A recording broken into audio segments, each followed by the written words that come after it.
Hello everyone, and welcome back to Let's Play Pathfinder, Wrath of the Righteous, where last time we did some council stuff and leveled up the characters that weren't in our party during the assault of Drezen. And in between episodes I went and I selected some spells for everybody, so I'll just show you what I picked. So Sauciel got Divine Favor at level 1, and I think that's the only thing he got added. Obviously, Ember cannot select spells. For Sela, I gave her Cure Moderate Wounds at level 3 and Cure Light Wounds at level 1. That'll help with her new mythic power. I have a little bit of buyer's remorse on her mythic power, to be honest, just because she doesn't actually have a lot of access to healing spells, but it's more of like an emergency thing as it's supposed to be. So, you know, it is what it is. For Ninio here, she's got so many spell slots now, it's kind of ridiculous. I filled out her level 4 spells here, so she got 5 more slots here. So we've got 2 Acid Pits, 2 Summon Monsters, 2 Rainbow Patterns, and now we have 3 Phantasmal Killers. So we can really just start slinging the spells for her. It's pretty great. And at level 5, she's also got a lot here now. 3 Phantasmal Webs, 3 Hunger Pits, and 2 Summon Monsters level 5. So that's going to be really good for her, and I believe that's everybody, because I'm pretty sure we already did. Yeah, we had done Camellias already. So yeah, we have everybody's spells ready to go. So let's go ahead and finally start talking to everybody and exploring our new base of Drezen. Captain Odin. Captain Odin gives you a polite nod. What can I do for you, Commander? Captain, what's your role in my army? I'm responsible for drills, organizing exercises, and briefing the officers on the strategies you approve. Furthermore, I have the honor of serving as the chair of your military council. Remind me about the responsibilities of the military council? Yeah, we remember that from last episode. You've had encounters with Karamzada before, haven't you? Only in the halls of my mind. Back when I was a young lieutenant dreaming of the title of Crusade Commander. And who among us hasn't dreamed of being in your shoes, Commander? At least for a little while. I knew I would one day meet him on the battlefield. I'm sure there are more powerful demons in the world wound. But in this war, where entire armies fight for victory rather than individual warriors, he's Mindev's greatest enemy. I'd studied countless reports on battles against him. Played out countless of his historic battles in my head, trying to spot his mistakes. I did spot a few, or so I hoped, but I never had the chance to put it to the test. I moved up in rank, knowing that the day when we would come face to face was drawing ever closer. The most important day of my life. I could feel that it was very close. Tell me about your military career. My family has lived in Mindev for generations. Simple but prosperous folk. Even as a child, I was interested in the study of warfare, and I always knew I'd end up joining the ranks of professional soldiers. After serving for 3 years as a cadet in the capital, I went to Lastwall, where I graduated from the Crusader War College with honors. Then, I returned to Mindev. For 25 years, I fought many battles as part of various border units. As a result of my service, I was distinguished by command with a promotion to the rank of captain, and a subsequent transfer to headquarters. Captain Odin falters, and his expression darkens. He remains silent for a while, then shakes his head and continues. Now that I didn't have to do drills, I had time to focus on studying tactics and strategy. My fellow officers called my desk the Archive, because it was always covered with manuscripts and military treaties. Alas, I never did become a commander, even though it was my childhood dream. But I was able to become a competent enough officer to be serving under your authority. I hope you'll find my knowledge useful. I get the feeling you've had your share of pain on the front lines. Captain Odin presses his lips together. No more than the soldiers from my squad. My last battle was at Velerith Ford's outpost, north of Canabras. The demons, they brought flames down upon us. I'd never seen anything like it. Walls of fire spewing out fireballs. 300 soldiers. turned into screaming, burning meat. And believe it or not, in the light of the cursed flame, the battlefield was dark as a cave. The smoke was so thick, you couldn't see any further away than your own hand. We held that day, but the price was too high. I paid mine as well. It took a miracle for the clerics to pull me out of my melted armor, and it took me 4 years before I could remain calm near fire. Any fire, even candlelight. I thought they'd write me off as psychologically broken, but instead I was promoted. Apparently, in that inferno, we managed to deflect a terrible blow and protect Canabras from the attack of a superior force. Apparently, we were heroes, as unyielding as rock. I didn't know that at the time. We were just fighting, burning and fighting. I have to go. I'm always at your service, Commander. Alright, so he's got a bit of the hound in him, huh? He's afraid of fire.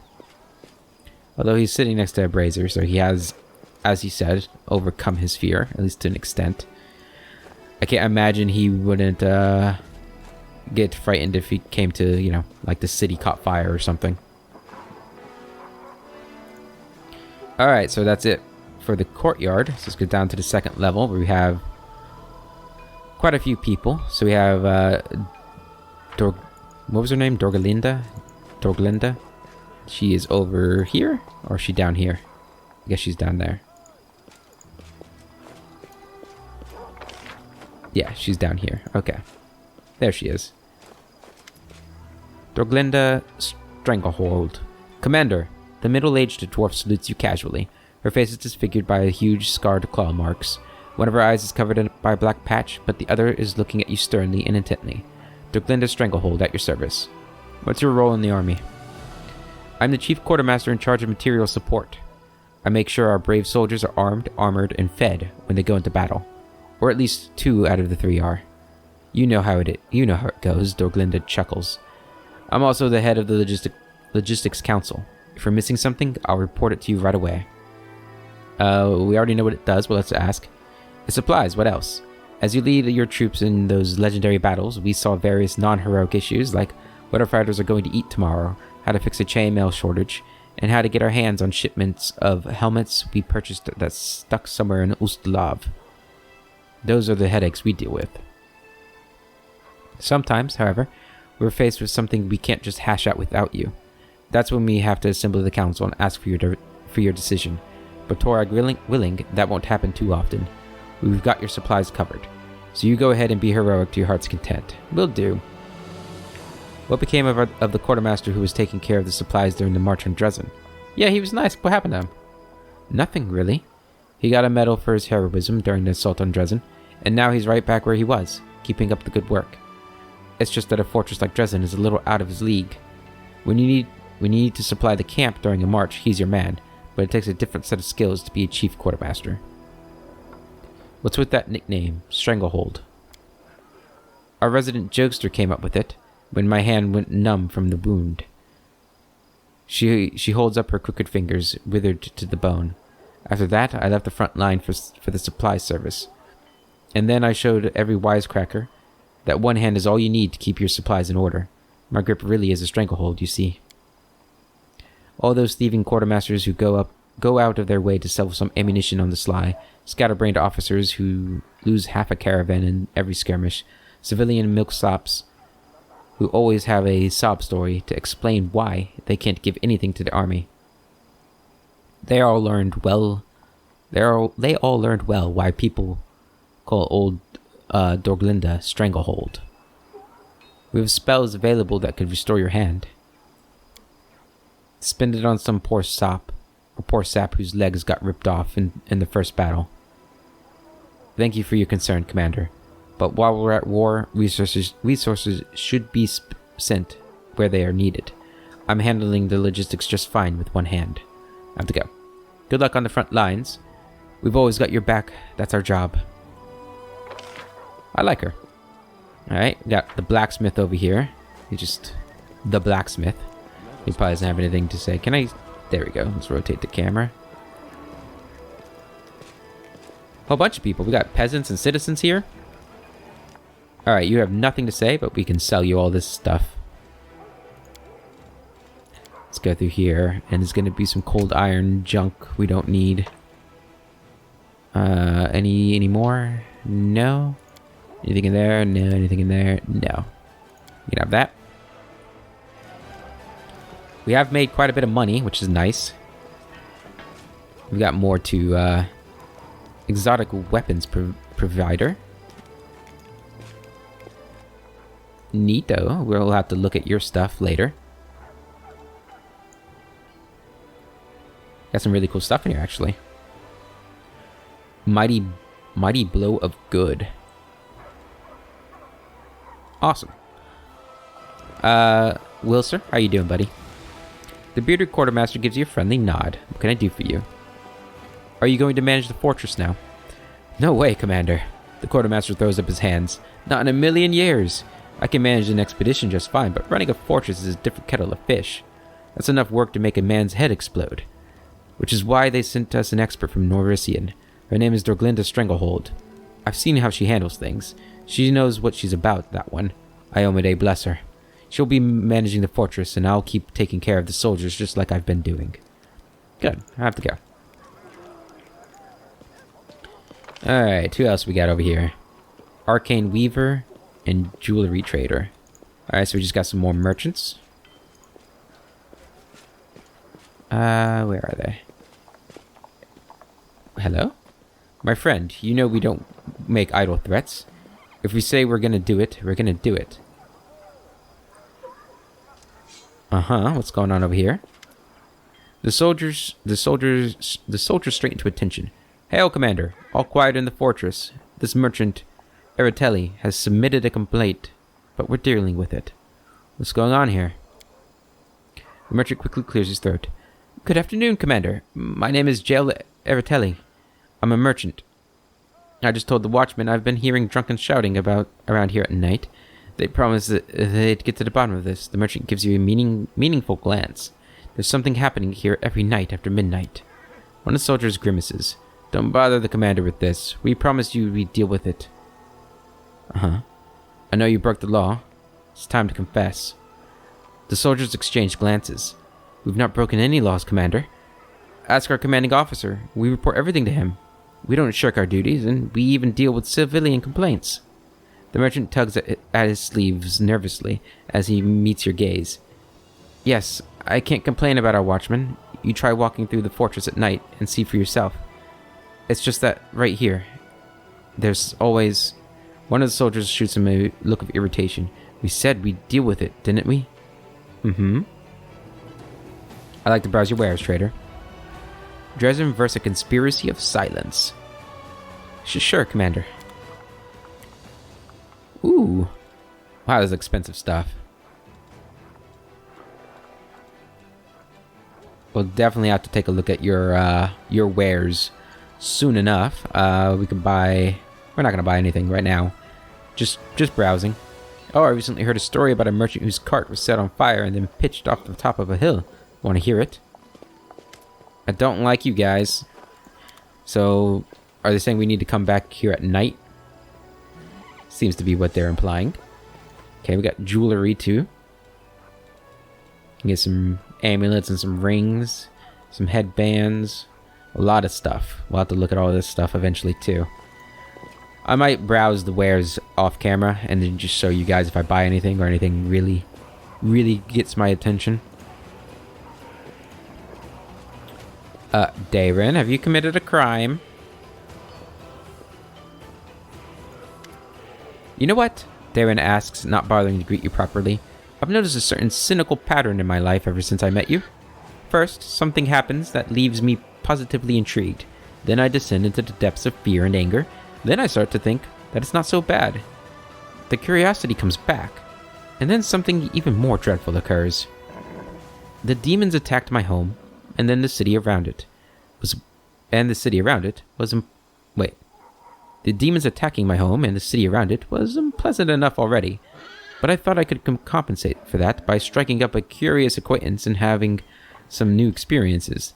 Then my dearest cousin threw me right into the middle of a crusade, and just when I started to see some positives in my current situation, the gargoyles kidnapped me. The slaughter in Drezen, following my triumphant rescue, effectively put every spark of optimism I had managed to gather. Put out every spark of optimism I had managed to gather. Now the city is in our hands again, and it's getting more and more tolerable to stay here. I feel surprisingly good, and I'm even beginning to find the city rather enjoyable. This brings one very reasonable question to my mind. What's the next outrageous and dangerous mess you're going to pull me into? I do have a couple more perilous trials and insurmountable challenges in store just for you.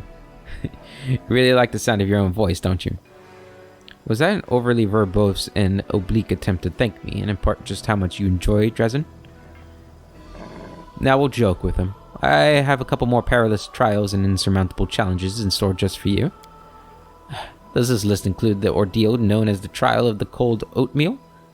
If not, then there's nothing to be afraid of. And if you think I've just shown you my weak spot, then you're wrong. It was deliberate misinformation. I see that you're violating the law of Galarian. Confess your crimes. I confess. I confess to all the crimes you want to lay at my door, and even the ones you don't. My misdeeds warrant only the harshest punishment. Banishment from the crusade. Cries Aeon Mythic Pass. You must be punished for violating the laws of Galarian. Oh man, do we want to go down this path right now?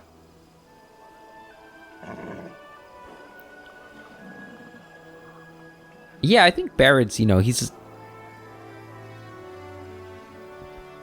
not quite himself right now. This whole merging of the Aeon is pretty new to him. Yeah, and he's not completely in control yet to really deny going down this path at the moment. You must be punished for violating the laws of Galarian. This is unexpected. Are you tired of me already? Is this some kind of new protocol? You are banished. Wow. That seems like it'd be really harsh. I feel like Darren would really be sad about that, like deep down. You will atone for your crimes by serving the crusade faithfully.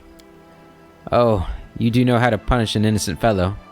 I was hoping that you'd banish me, letting me return to my natural state of serene idleness, and instead you condemn me to more work. What a cruel, cruel commander you are. Yeah, I should go. Goodbye.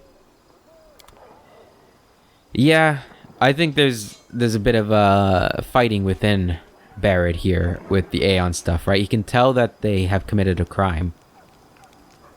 And because of his Aeon path, he knows they did. But he has to fight with the Aeon side of him to say, I still need evidence, right? I can't just say, you've committed a crime, be punished. Greetings. The neat smile on Camelia's lips disappears so quickly you almost wonder if you imagined it. I see the luminescence of your soul. You've broken the laws of Galarian. How absurd. Please cease such tasteless jests before I am truly offended by your words. I'm sorry, I actually don't see it with you, unless the building's in my way. I have to go. Yeah, you actually seem pretty clean. Okay, anyway. Next up, I guess we're going down to the next level, so way down here. We do have a building we could go into, a house. I guess we should go check it out, huh? Let's head into this person's house.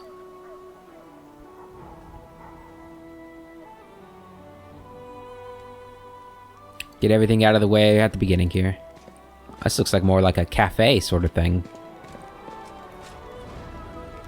Is there anybody in here?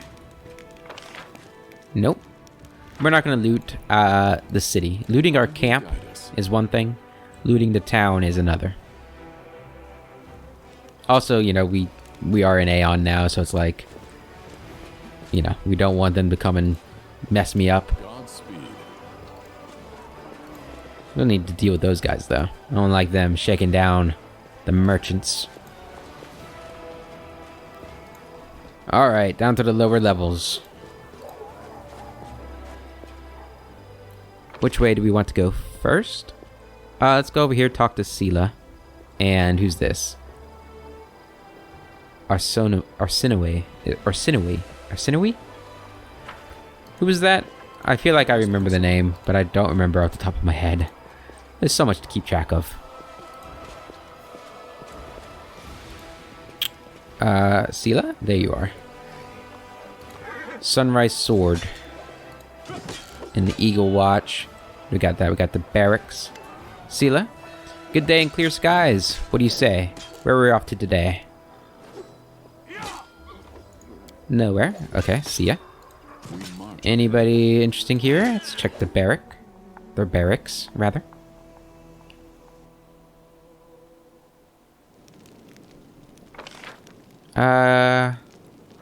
Go outside, outside, outside. So nothing here? I'll just walk through. Maybe we'll... Aha! Ellen. Oh, we can't talk to you? You did really well in the battle. It's a shame.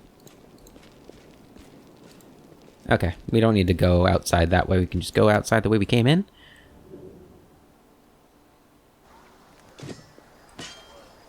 Although I guess there could be somebody on the roof. And we won't worry about it right now.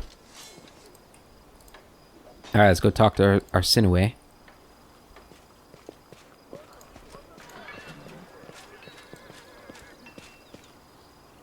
Sinue. Oh, were you the priest? Oh, no. A woman in gold-embroidered cleric's robes greets you with a polite bow. Her eyes, the color of molten gold, gleam brightly in her dusky face. Greetings, Commander. My name is Sinue. Oh, have we not run into her before? I could have sworn we did. I'm a messenger from the Temple of Abadar and Absalom, and I came here assuming the defenders of the fortress could use the services of a cleric. Perhaps you've heard about the wound that sometimes opens in my chest. Are you familiar with this kind of ailment? Sinue quickly probes you with the skill of an experienced healer. So the wound was right here, and then it disappeared and reappeared. Amazing. No, this is the first time I've ever heard of such magic. What do you think it might be? I think it is some kind of demonic corruption, or particles of chaos from the abyss have entered through the wound into your body and made it so unstable. It sounds quite interesting, incidentally. Judging from the records of researchers of the abyss, stranger things have happened in this cursed place. Can you give me some advice on how to heal it? I am sure that you have already used the purification and chaos warding spells, and for obvious reasons you do not have the option of leaving the campaign and going on a long pilgrimage to various shrines. Since that's the case, keep a diary, make careful and systematic entries about your well-being. If it gets worse, record the circumstances under which it happens. I'm afraid this is the only advice I can offer right now. I want you to try to heal me. I'm sorry, but I do not have the right to do that. A healer who makes a blind attempt to heal a patient who is not on the verge of death is an irresponsible fool. You do not seem to be dying, so we will not try to take any unnecessary risks. Thank you. It doesn't all make sense to me now. I lied to her. Okay, there's a lot to talk to her about. You are a priestess of Abadar, and a proponent of order in all things. Tell me, what do you think of my leadership of the crusade? Sinue lowers her head respectfully. With pleasure. I have not seen a place calmer or better organized than Drezen for some time. The wound, evil, and chaos are outside its walls, but there is peace and order within the fortress. Everyone carries out their duties, no one is idle or lazy, and our warriors are doing their utmost to expedite our victory. I'm happy to be here, to say the least. Ah.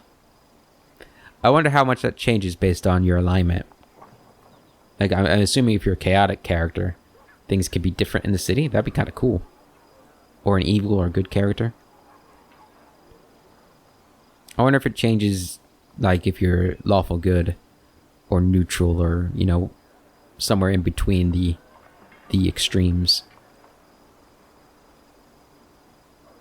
I could use the help of cleric. That is precisely why I'm here. Okay, so that half of the pair, 3,800 burned ashwood, 60,000 gold. You're crazy. Absolutely crazy. What services do you provide? I can sell you various divine spell scrolls. Even if you don't have anyone in your party who can read them, I'll be happy to read it for you right here. However, take care out there on your travels. The scroll is useless without someone who can read it. Yeah. Tell me more about Abadar. I'd be delighted to. Abadar is the patron deity of law, trade, and the prosperity of cities. He teaches that law and order allow civilization to develop and keep people safe and wealthy. Iomedae and Abadar are allies, since Iomedae also holds order and nobility above all else. It's hardly surprising to see so many mighty fortresses and wonderful cities in Medev bloom under her blessing. How did you end up in Drezen? My story has grown longer and longer over the years, yet, sadly, it never gets any more interesting. I was born and raised in Absalom. Soon, I realized that bringing the word of Abadar to places where it's already been heard was too easy a challenge for a cleric like me. I have traveled all across Galarian since then, watching civilizations bring enlightenment to the wildest of places. This brings joy to my heart and makes me feel like I serve my God with my deeds and not only with my words. The tiny barony and the stolen lands that had been my home for a very long time eventually turned into a strong and prosperous kingdom. Was she in the previous game? Is that why I remember her? That must be it. And I felt that I had to go somewhere else and bring the blessing of Abadar to someone who really needed it. It will take quite a long time for Drezen to recover and become an unfailing stronghold once again. I will do my very best to help. You're an Aasimar, if I'm not mistaken. Oh yes, I am an Aasimar. Hard to miss, isn't it? I look exactly like my great-great-grandmother, but I am the only one among my kin to have Aasimar blood manifest so visibly in my appearance. I have to admit that it is a very fortunate coincidence. My Aasimar features are rather appealing and make people trust me more easily. This is a good quality to have for a priestess wishing to gather a congregation. I see that you have consecrated the altar of Abadar. So I have, and before you ask me why I did this when there is a temple of Iomedae in Drezen, I will answer.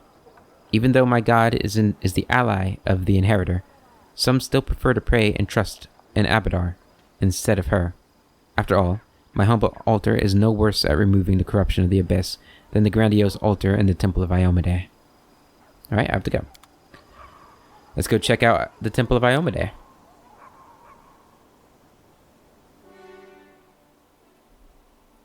See if it's been cleaned up. It certainly looks like it has been. We have acted pretty quickly in cleaning up the city. I am pleased. This place has been sanctified. It can protect the area around it from the corruption of the abyss. Is there anybody pops up on the map? No, so we'll have to actually walk through the place. See if there's anybody. There was a secret passage there before. I wonder if they've sealed that up. Yeah, they've definitely cleaned the place up. I like this. I like this a lot.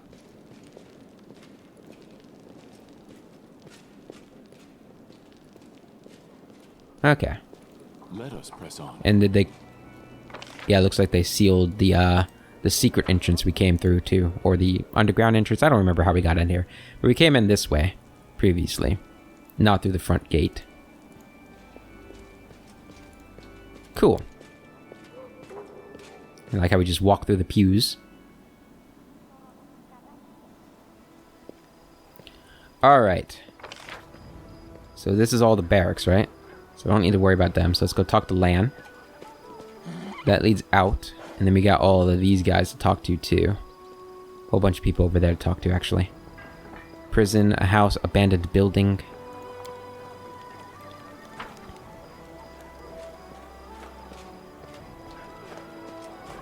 Hey, Lan. Alright. Thank you for your answers. See you there, everybody. Alright, let's go check this abandoned building.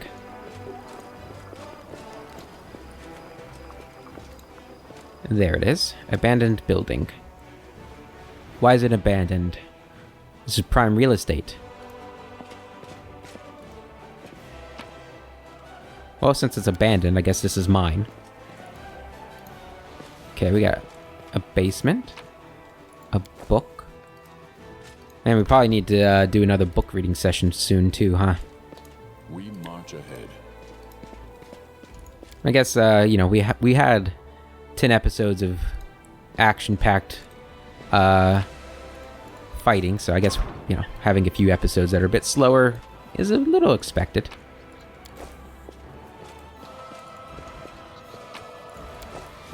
Okay. Chronicle of Failure, Anonymous, Force 4640. Interesting. That could be a good read. Sounds like it could be an interesting read. A bloodshot eyeball in a barrel. Let's get that out of there.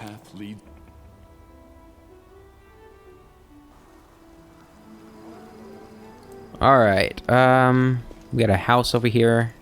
Might as well check it out, see if there's anybody in there.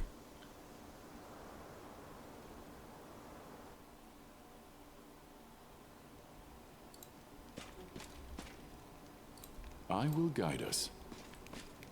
There is some sort of secret door here? Secret basement? Or is it just a regular basement? There's a chest.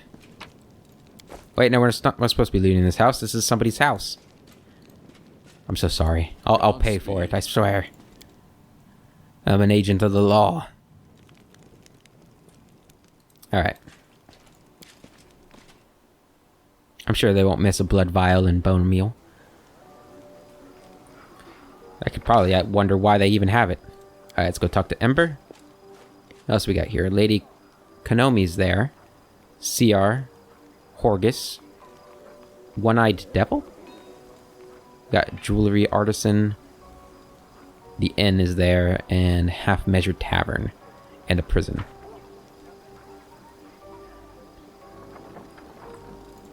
Time has come. Time has come? Ember? Where are you? Oh, I was right on top of you. Hey, Ember. Alright, you're doing fine. I think was the Kitsune up here. Lady Kamoni? Yeah.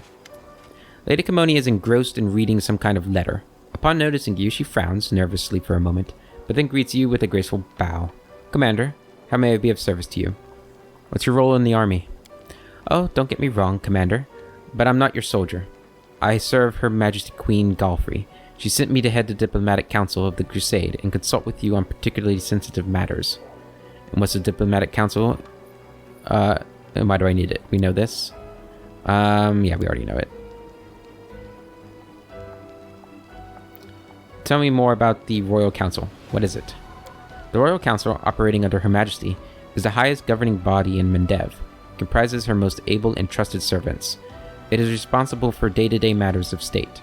They are the hands and the voice of the Queen. The Council has gathered people from all walks of life.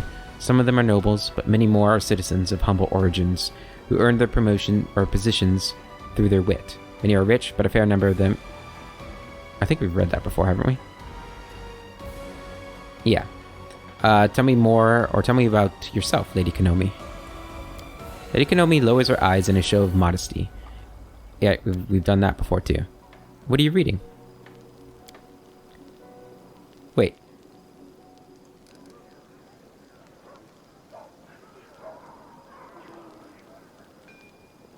Yeah, we read that. Okay, I was just making sure. This is a state secret, but for you, I can offer a hint. Every single day, I receive dozens of classified diplomatic missives from all countries supporting the Crusade. Yeah, that's a good hint. I have a question regarding diplomacy. I'm happy to oblige. I'm always willing to talk about my craft. What's the current situation in Mendev? Things aren't terrible for a nation that has been at war with a demonic invasion force for a century. The people are weary of taxes, the army continues to pay tributes in blood, and many noble families are dying out, which breeds inheritance disputes. However, the crown stands strong, and its authority remains high. The nobles are ready to follow Her Majesty's orders, and the Royal Council, comprising the closest and most trusted servants of the Queen, govern the nation sensibly and astutely. Why are you so fascinated by politics? Is this something all Kitsune share? Not at all. However, we Kitsune are predators, and our hunting spirit is strong. But unfortunately, chasing rabbits in the field is rather boring, vulgar, and unfashionable. Politics is a hunt of a much more dignified sort. Refined and captivating. Whenever I pick up the quill to write a letter of protest, oh, I feel like I'm ready to go for my praised throat. So invigorating. I'm assuming that's how Ninio feels about knowledge. I'm not comfortable with the Royal Council imposing its will on me. Please don't paint the situation in such a bleak light, Commander. The Royal Council does not seek to hinder you. It merely suggests the most sensible course of action. The members of the Royal Council have been serving Her Majesty for many years and have proven their wisdom. Yes, but they have not actually succeeded at doing anything. With the war, that is. I guess... No, they haven't. While your attention is focused on the war, they think about Mendev's future. Listen to their words, and there will be peace between you. Yeah, I don't know. I should hear them out, but yeah, I don't like the idea that I need to cater to them after just winning a victory. You don't look like a soldier, and you're different from my other advisors. You're right, I'm not a soldier. Warfare has always been too bloody for my tastes. I prefer the intricate tapestries of politics. Proposals with double and triple agendas, clashes of ideologies, and long-term strategizing. But they say that war is merely a continuation of politics, which is why my duties have brought me to your headquarters. No more questions. Kitsune are a rare sight, Mendev. Lady Konomi shrugs. I'm a child of passionate and curious people. We live everywhere. You are just not always aware of our existence. You're not the first to have taken an interest in my race. Your companion, Ninio, has already interrogated me. A most amusing individual. Truly, we Kitsune are incapable of normalcy. We find our passion and surrender to it entirely, mind and soul. Although in Ninio's case, I fear that the mind was lost along with the common sense. I have to go. Good day to you. Yeah, she's not so bad. I do worry that she might be less loyal to myself, which I guess is true. Horgus, you're a criminal. Time to put him in prison. Where's the other person? Sasio. Good afternoon, Commander. That's not who I was talking about, though, was it? No, it was Seer. Who's over here? Hello? Old Seer gives you a friendly smile.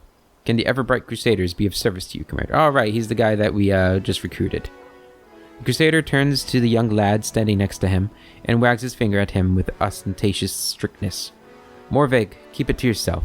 If you keep interrupting your elders, you'll be mucking out the stables for a week. I want to ask a few questions about yourself.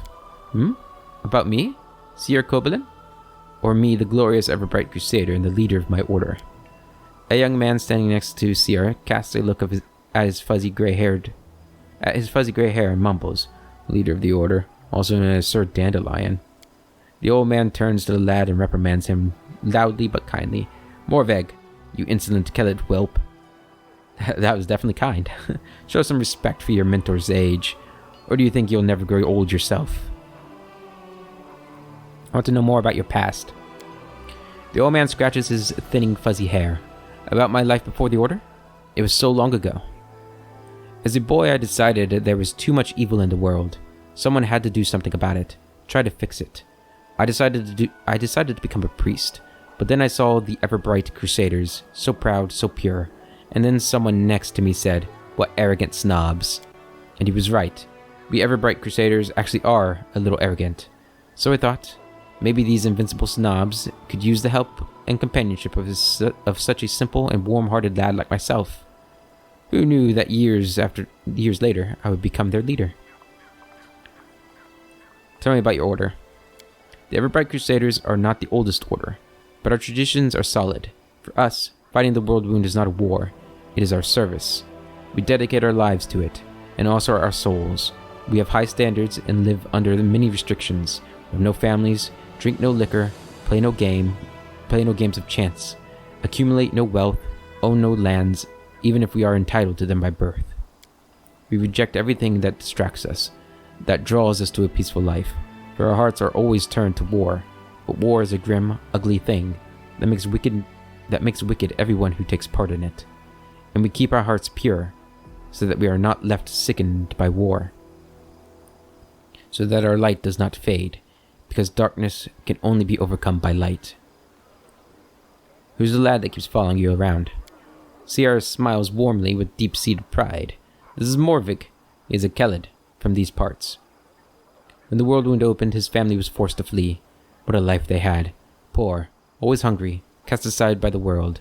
When they didn't have any bread, they fed on rage and vengeance. We caught this boy on the road. He was walking north to Drezen to kill demons. Dirty, gaunt. Just looking at him made you want to weep. We picked him up, trained him. He is hot-headed and lacks discipline, but he's also smart and brave. When I look at him, I see the future of the ever-bright Crusaders. He's gonna die. Yeah.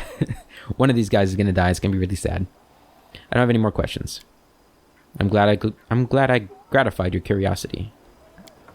Sierra smiles, gives you a bright smile. Of course, Commander. You have a lot to do. May Iomade help you.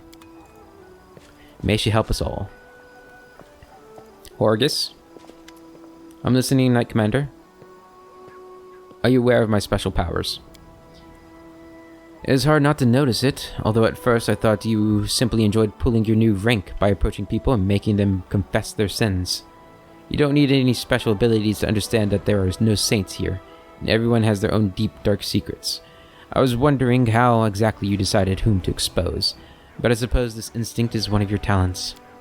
If you wish to make your subordinates like you, then this might not be the right way to achieve that. The common folk don't want you to go hard on them. They think that justice means sparing them and punishing their neighbors. But you treat everyone equally, and that appalls them, because nobody appreciates true justice. Tell me the story of Horgus Gorm again. I will repeat it if you ask, but you know it already, and I'll only repeat it out of respect for you. I prefer to recall the story as infrequently as possible. Yeah, I remember the story. Yeah. Okay. One-Eyed Devil, who are you? A short, chubby tiefling with a golden eye patch spits chewing tobacco between his feet and takes another pinch from a tobacco box adorned with jewels. A fine day to you, Commander. Welcome to the One-Eyed Devil's trading house. His proud manner suggests that each word begins with a capital letter. And perhaps even continues in capital letters as well. A trading house. It's just a shop. Ah, that depends. There was a time when I had nothing in my pockets but holes, but did I consider myself poor? No. I considered myself a rich man who was temporarily down on his luck.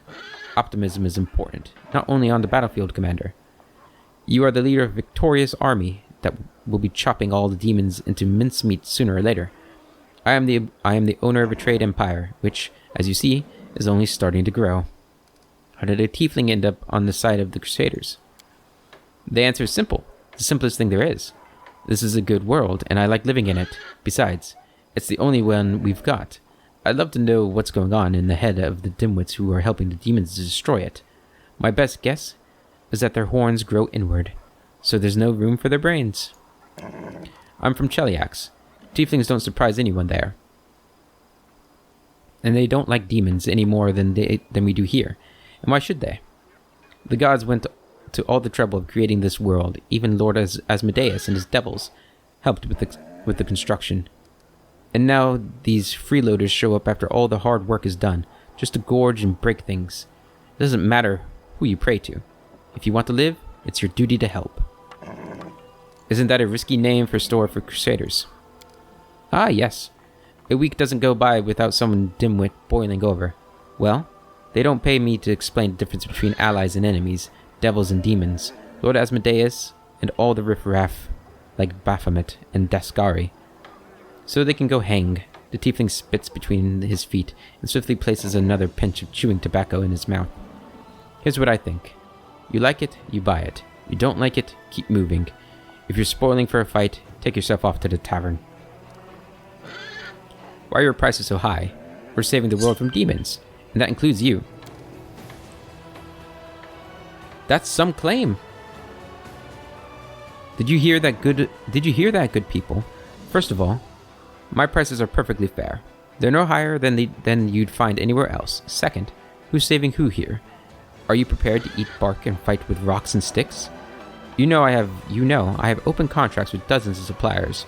I arrange deliveries and do whatever it takes to get you sharper weapons, better magical items, better food, and you're throwing the extra expenses in my face? This is the thanks I get for honest work. What happened to your eye? Huh.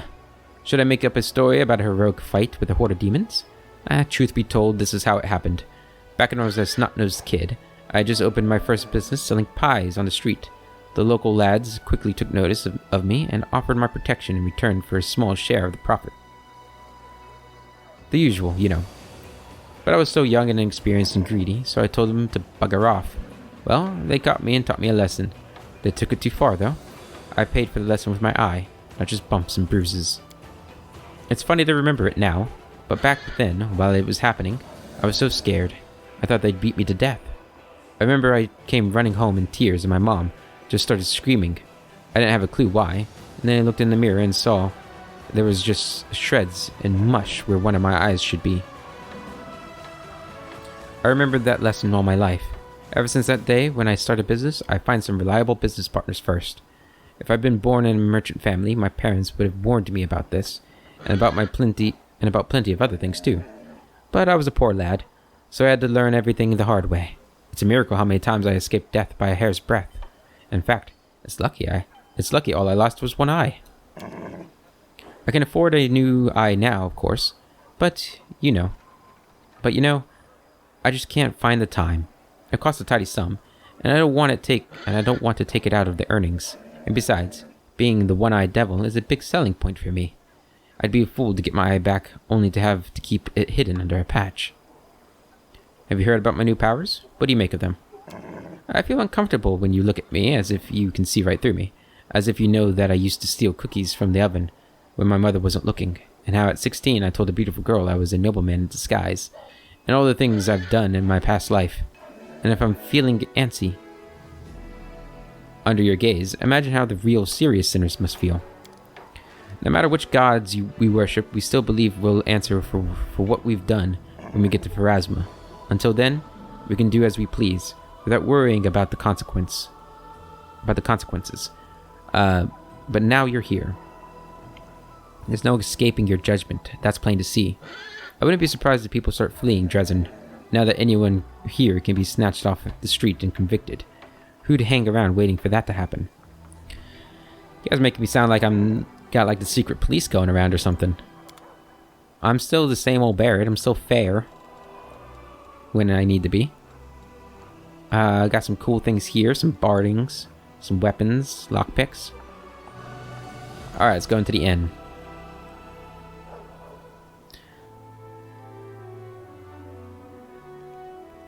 What do we have here? Citizens, peasants, anybody particularly interesting? Let's go into everybody's room. There's no privacy in Drezen. Second floor. Perception check. Succeeded. One old Kelid told this my brothers and me on his deathbed, and then he died, and no one knows but us. I know this is their sacred forest. They prayed in the meadows of the spirits. Shamanic relics, you say? A big treasure? It sounds like a lie. Everything was collected, carried away, and buried in that cave. The scouts say a bear lives in those forests, a terrible one, and there must be magic guards in the cave. That's why we suggest you come with us. We'll split the treasure equally.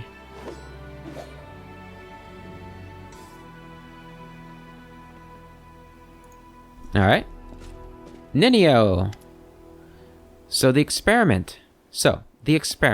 Ninio gestures excitedly. I will need some supplies for this one. Boy, please bring me a bottle of alcohol. Any will do. And please hurry up. Science can't wait.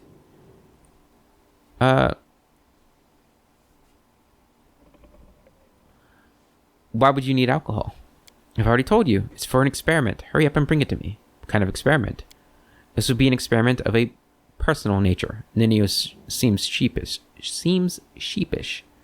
But no less exciting for that. Mark my words. I'll come back when I have a bottle. I will await your return with the greatest anticipation, with immense, immeasurable impatience.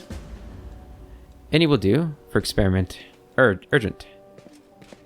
Okay. We'll definitely get that to her. We'll probably do that at the beginning of the next episode. Although we are going to the tavern next. We'll see how long the tavern takes. We also have to check out the prison.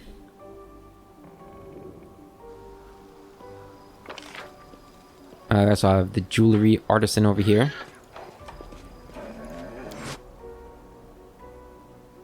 Heard like a swish of magic when I was entering. I wonder what was happening out there. Ooh, golden golem? I will guide us. Are you the person to talk to here? Welcome to the shop of Derek Sunhammer, the finest jewelry in all Mendev. True artistry, crafted by the master himself and his apprentices. Take a look. Show me your wares. Alright, so we got two jewelry shops here. I wonder if the merchant's up in the, an item of interest to a craftsman as a collector. Which would pay well for it. Huh.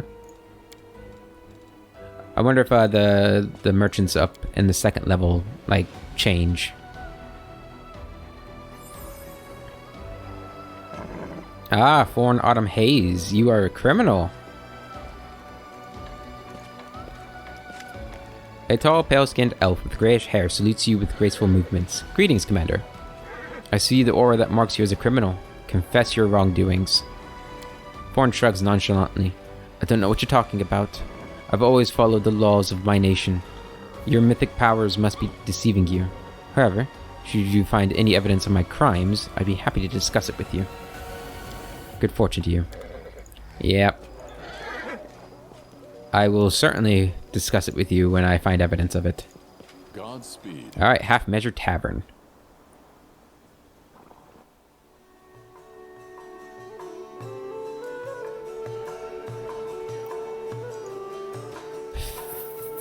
Fi the Tavern Keeper? Or is it... Yeah, Fi the Tavern Keeper. The boy sitting on the counter looks about 18. He salutes you with dignity, though his eyes scarcely rise from the tavern's ledgers. The Knight Commander at my establishment. What an honor. I mean, you're the only establishment, but... My name is Phi Kito. I'm the owner of the Half Measure. How should I address you? I ask because some don't like undue familiarity, while others scoff at the tediousness of ceremony and titles. You can call me the Armored Armadillo for all I care. You can call me by my name. Deal. I know your name, of course. Who in Drezen doesn't? So, what can I do for you? Wine? A meal? A heart-to-heart talk? Alright, you got a lot to talk about. How is it that such a young lad owns a tavern? Before the siege of Drezen, the Half Measure belonged to a distant relative. I won't bore you with all the details of how his family died.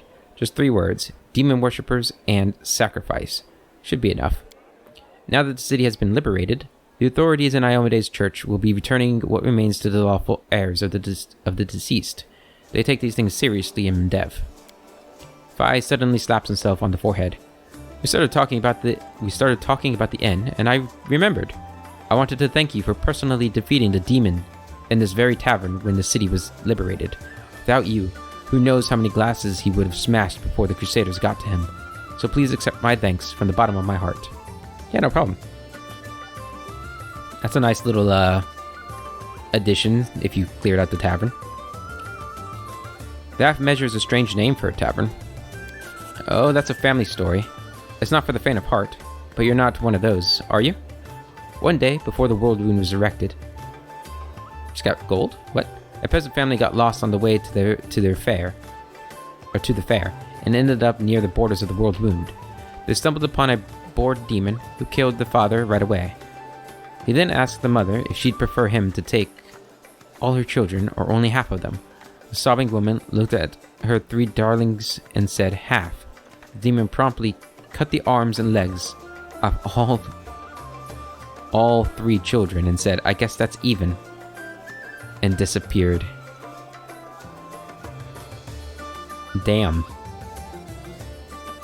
People across Drezen heard this story. After the family found shelter at the local temple of Iomade, for many years they saved up for a regeneration spell so the children could be made whole again. They eventually scraped together enough for just one scroll, and decided to give the youngest child a second chance at life. He soon became the tavern's first owner, and called it the half measure in memory of his family and the terrible incident with the demon. He had a good life for a time, got himself married, and always planned to help his brother and sister, though he never got a proper chance. When the demons had Drezen surrounded, the poor cripples tried to run for their lives, but they died on the spot. The brother and his wife died a little later, at the hands of the deserters. There were rumors that the same demon that butchered the family came to Drezen and made a din of the Hall of Measure. If that's true, I guess he got what he deserved when you freed the city. That's the story. Fi shrugs pensively. Why do you like sitting on the counter? 2 reasons, Fi says seriously. Drezen isn't the biggest city, but it still has a few taverns and pubs. To compete with the others, I need people to remember my establishment, and myself. That's the first reason. A tavern keeper who sits on the counter definitely sticks out from the others who prefer to stand behind the bar, all dignified. Believe me, you're not the first one to ask. Sooner or later, every customer does. The second reason is the place's atmosphere. People should feel relaxed here. Life near the world wound is hard enough. Folks don't go to taverns looking to cause each other more trouble. So, I allow certain liberties, myself included. I'm even thinking of hosting an invigorating brawl here on the 5th of every month. I'll let my favorite customers break glasses and swing on the chandelier. What's the feeling here in the city? I can only tell you about my customers. They're mostly working folk, the ones who are rebuilding what's been destroyed, along with soldiers and some merchants. Overall, spirits are high, as high as they can be in Mendev. Nation of rattling sabers and fluttering banners. Everyone loves it. Everyone loves it when the demons get their horns, tails, and other parts handed to them. They've already forgotten that we nearly lost Canabras. War's like that. People live for one day, and that day is tomorrow, not yesterday. You've been a source of joy and inspiration for everyone as well. Just a simple guy, an ordinary human. Not an elf with the wisdom of ages, not an Azamar, blessed by the heavens, and yet you defeated the demons and thumbed your nose at the Queen's knights. That's the kind of story people love. What makes you think I'm a simple lad? If you're a foreign prince in disguise, drop me a hint or two, will you? That'll give me time to work on my bowing and scraping for when you finally decide to reveal your true identity to the world. I want to ask the other things there too. Oh, I can't. Oh, damn. What do your customers say about my new powers? Fi lets out a strained laugh. People are strange. There's a rumor you can see through everyone, that you know their every wrongdoing, no matter how secret. That's why no one wants to meet your eyes. They also say people you convict are never seen again. I mean, have I convicted anybody? Where are these rumors coming from? They say you have magical eyes. It's as if you're Pharasma's illegitimate child and inherited her ability to see their sins. They say you grew bored of sitting by her throne and asked her to let you go to Galarian after you'd seen how much it was suffering. That's a nice rumor. I like that. If Pharasma is my mother, then who's my father? An intriguing legend, so people think I can save Galarian from its suffering. That's utter nonsense. I have nothing of the gods in me, much less anything for Pharasma. An interesting legend, so people think I can solve Galarian from its or save Galarian from its suffering. Well, they can see that you're honestly trying, and that's important.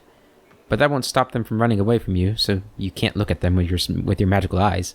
No one wants to think of themselves as one of Galarian's problems. What do you have on offer? I need a drink. Do you have drinks? We have mulled wine. We'll buy that. Where would the drinks be? A sweet wine count? It's alcoholic, right? Can't speak. We'll buy it. Alright, anybody else in here?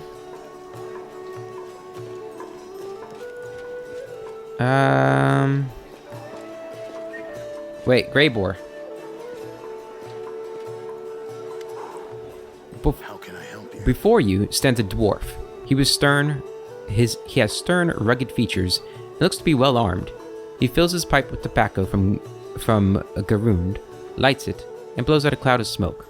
Finally, he addresses you in a deep, dignified voice. Who are you? Don't you remember our last meeting? The name is Greybor. I'm an assassin for hire. But I suspect you're not here for small talk. Are you in need of my services? Still smoking his pipe, the dwarf offers you a cursory salute. You tried to kill that huge demon at the Battle of Drezen, but you failed.